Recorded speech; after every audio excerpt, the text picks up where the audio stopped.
ಇದೇ ಮುಖ್ಯವಾಗಿ ಈ ಗೊಬ್ಬರದ ಹುಳು ಅಂತೀವಿ ನಾವು. ಈ ಗೊಬ್ಬರದ ಹುಳುಗಳೇ ರೈನೋಸರಸ್ ಬೀಟಲ್ ಆಗಿ ಪರಿವರ್ತನೆ ಆಗುವಂಥದ್ದು. ಇಲ್ಲಿ ನೋಡಿ, ಇದು ಲೈವ್ ಜೀವಂತ ಸಾಕ್ಷಿ ಅಂತ ಹೇಳ್ತೀವಿ. ಇದನ್ನು ಗೊಬ್ಬರ ಹಾಕುವಾಗಲೇ ಸೂಡೋಮೋನಾಸ್ ಅಥವಾ ಟ್ರೈಕೋಡರ್ಮ ಅದನ್ನು ಸಿಂಪಡಿಸಿದ್ರೆ ಈ ಥರ ಹುಳುಗಳೆಲ್ಲ ನಾಶ ಆಗ್ತವೆ.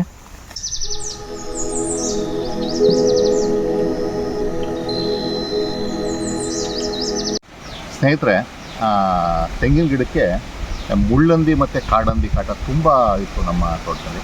ಮುಳ್ಳಂದಿ ಮತ್ತು ಕಾಡಂದಿಯ ಹಾವಳಿಯನ್ನು ತಪ್ಪಿಸೋದಕ್ಕೋಸ್ಕರ ಈ ರೀತಿ ಕಬ್ಬಿಣದ ಒಂದು ನೋಡ್ತಾ ಇರ್ಬೋದು ನೀವು, ಕಬ್ಬಿಣದ ಒಂದು ಜಾಲರಿಯನ್ನು 2.5 ಮೀಟ್ರ್, ಒಂದೊಂದು ಗಿಡಕ್ಕೆ 2.5 ಮೀಟ್ರ್ ಜಾಲರಿಯನ್ನು ತಂದು ಅದನ್ನು ಸುತ್ತ ಇಟ್ಟು ಇದಕ್ಕೆ ರಕ್ಷಣೆ ಕೊಟ್ಟಿದ್ವಿ.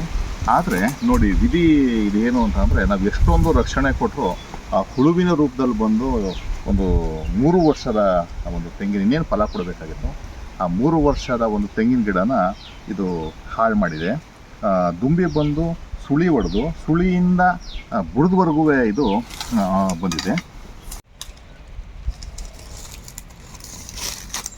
ಈಗ ನೋಡಿ, ನಾನು ತೋರಿಸ್ತೀನಿ. ಸುಳಿಯಿಂದ ಇದು ಹೊಡೆದಿರುವಂಥದ್ದು. ಈಗ ಎಳಿತೀನಿ ಇದನ್ನು. ಹೊರಗಡೆ ಏನಾಗಿರ್ಬೋದು ಅಂತ ಒಂಚೂರು ಗಮನಿಸೋಣ. ಸ್ವಲ್ಪ ಎಲ್ಲ ಬೆಂಡ್ ಥರ ಆಗಿದೆ.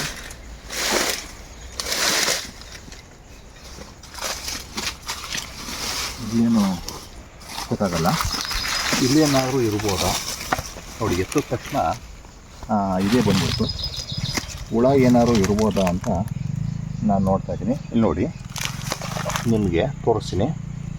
ಇಲ್ಲಿ ನೋಡಿ, ಈ ಕೊಡ್ದಿರುವಂಥದ್ದು ಹುಳ ಇಲ್ಲೇ ಅದು ಸೊತ್ತಾಗಿದೆ. ಆಹಾರ ಸಿಗದೆ ನೆಕ್ಸ್ಟ್ ಅದು ಇಲ್ಲೇ ಸೊತ್ತಾಗಿದೆ. ನೋಡಿ, ಇಲ್ಲೊಂದಿದೆ, ಇಲ್ಲೊಂದಿದೆ, ಇದೊಂದು. ಈ ರೀತಿ ಈ ಹುಳಗಳಿಂದಲೇ ಅರ್ಧ ನೋಡಿ, ಇಲ್ಲೊಂದಿದೆ. ಇವು ಎಷ್ಟು ತೊಂದರೆ ಕೊಡ್ತವೆ ಅಂತಂದರೆ, ಅದಕ್ಕೆ ಈಗ ನಾನು ಪರಿಹಾರವಾಗಿ ಇದನ್ನು ಮೋಹಕ ಬಲೆಯನ್ನು ಇಟ್ಟಿರುವಂಥದ್ದು. ಅದರಿಂದ ನಾವು ಸುಮಾರು ತೆಂಗಿನ ಮರವನ್ನು ನಾವು ರಕ್ಷಣೆಯನ್ನು ಮಾಡಿ ನೋಡಿ. ಎಲ್ಲ ಬರೀ ಹುಳಗಳೇ ತುಂಬಿಕೊಂಡಿದೆ.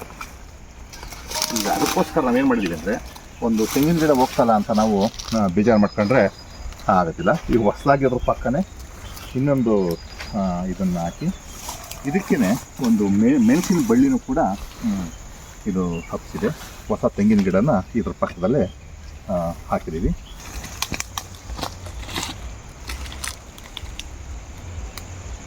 ಇದು ನೋಡಿ,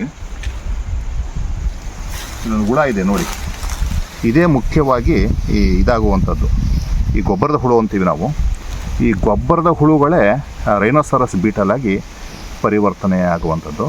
ಇಲ್ಲಿ ನೋಡಿ, ಇದು ಲೈವ್ ಇದಿದೆ, ಇದು ಜೀವಂತ ಸಾಕ್ಷಿ ಅಂತ ಹೇಳ್ತೀವಿ ಇದನ್ನು. ನೋಡಿ, ಎಷ್ಟೊಂದು ಹಿಂಸೆ. ನೀವು ಇದನ್ನು ಗೊಬ್ಬರ ಹಾಕುವಾಗಲೇ ನಮ್ಗೆ ಈಗೇನು ಗೊತ್ತಾಯಿತು ಅಂದರೆ, ಗೊಬ್ಬರ ಹಾಕುವಾಗಲೇ ತೊಪ್ಪೆ ಗೊಬ್ಬರ, ತಿಪ್ಪೆ ಗೊಬ್ಬರ ಅಂತ ಹೇಳ್ತೀವಲ್ಲ, ಅದಕ್ಕೆ ಸೂಡೋಮೋನಾಸ್ ಅಥವಾ ಟ್ರೈಕೋಡರ್ಮ ಅದನ್ನು ಸಿಂಪಡಿಸಿದ್ರೆ ಈ ಥರ ಹುಳುಗಳೆಲ್ಲ ನಾಶ ಆಗ್ತವೆ. ಹಾಗೆಯೇ ಈ ಒಂದು ಬುಡದಲ್ಲಿರುವಂಥ ಹುಳಗಳು ಗೊತ್ತಾಯಿತು. ಈಗ ಭೂಮಿ ಒಳಗಡೆಯನ್ನು ಬೇರೆ ಥರ ಏನಾದರೂ ಹುಳಗಳಿದೆ ಅನ್ನೋದ್ರ ಬಗ್ಗೆ ನಾನು ಈಗ ನೋಡ್ತೀನಿ.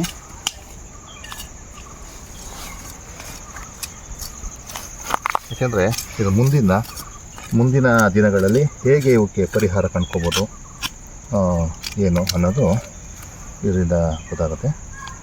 ನೋಡಿ, ಇಲ್ಲಿ ನೋಡಿ, ಇದು ಕೂಡ ಗೊಬ್ಬರದ ಹುಳು ಅಂತ ಹೇಳ್ತೀವಿ ನೋಡಿ. ಇವೆಲ್ಲವೂ ಕೂಡ ದುಂಬಿಗಳಾಗುವಂಥವು. ರೈನೋಸರಸ್ ಬೀಟಲ್ ಅಂತ ನಾವೇನು ಹೇಳ್ತೀವಿ, ಇವೆಲ್ಲ ದುಂಬಿಗಳಾಗುವಂಥದ್ದು. ಇವೇ ನೂರಾರು ಮರಿಗಳನ್ನು ಇಟ್ಟು ತೆಂಗಿನ ಮರಗಳನ್ನು ಹಾಳು ಮಾಡ್ತವೆ ನೋಡಿ. ನಾನು ಹೀಗೆ ಬಿಟ್ಬಿಡೋಣ ಅಂದ್ಕೊಂಡಿದ್ದೆ. ಅಚಾನಕ್ಕಾಗಿ ಬೇರನ್ನು ಕೆರ್ಕೊಂಡ್ರೆ ಏನಾದ್ರು ವಿಚಾರ ಗೊತ್ತಾಗುತ್ತಾ ಅಂತ ನಾನು ಇದು ಮಾಡುವಂಥದ್ದು,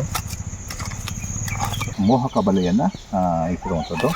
ಆದ್ದರಿಂದ ನಾವು ಸುಮಾರು ತೆಂಗಿನ ಮರವನ್ನು ನಾವು ರಕ್ಷಣೆಯನ್ನು ಮಾಡಿ ನೋಡಿ.